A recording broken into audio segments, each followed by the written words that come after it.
नमस्कार मंडळी, भक्ती दर्शन चॅनलवरती आज पाहणार आहोत 11 जून रोजी येणारी अधिक मासातील शेवटची एकादशी। ही एकादशी अत्यंत पवित्र मानली जाते। या दिवशी काय करावे, कोणते नियम पाळावे आणि कोणत्या चुका टाळाव्यात हे आपण या व्हिडिओमध्ये सविस्तर पाहणार आहोत। या एकादशीचे महत्त्व। एकादशी हा भगवान विष्णूचा अत्यंत प्रिय दिवस मानला जातो। अधिक मासात केलेली शेवटची एकादशी विशेष फलदायी मानली जाते। या दिवशी केलेले व्रत 100 पट अधिक पुण्य देते असे मानले जाते। मन, शरीर आणि आत्मा शुद्ध करण्यासाठी हा दिवस महत्त्वाचा आहे। तर त्या दिवशी काय करावे? लवकर उठून स्नान करावे, कपडे स्वच्छ परिधान करावे, भगवान विष्णूची पूजा करावी, ओम नमो भगवते वासुदेवाय हा मंत्र जप करावा आणि त्या दिवशी उपवास करावा।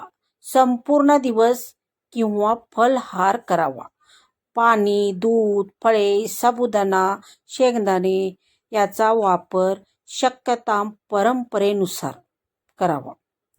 पूजा कशी करावी? तुळशीला पाणी अर्पण करावे, विष्णू सहस्त्रनाम किंवा गीता पठण करावे, दिवा लावून आरती करावी, दान गरजेनुसार अन्न, वस्त्र किंवा पैसे दान करावे, गाय, ब्राह्मण किंवा गरिबांना मदत करणे शुभ मानले जाते। आता काय करू नये एकादशी रोजी? तर कांदा, लसूण, मांसाहार टाळावा, खोटे बोलणे किंवा वाद टाळावा, लोभ आणि नकारात्मक विचार टाळावे, कोणाचाही अपमान करू नये। एकादशी व्रत का करावे? मन शांती मिळते, पापाचे छालन होते, घरात सुख समृद्धी वाढते, आध्यात्मिक प्रगती होते। जर तुम्हाला ही माहिती आवडली असेल तर व्हिडिओला लाईक करा, चॅनलला सबस्क्राईब करा आणि अशा धार्मिक माहितीसाठी बेल आयकॉन दाबा। धन्यवाद।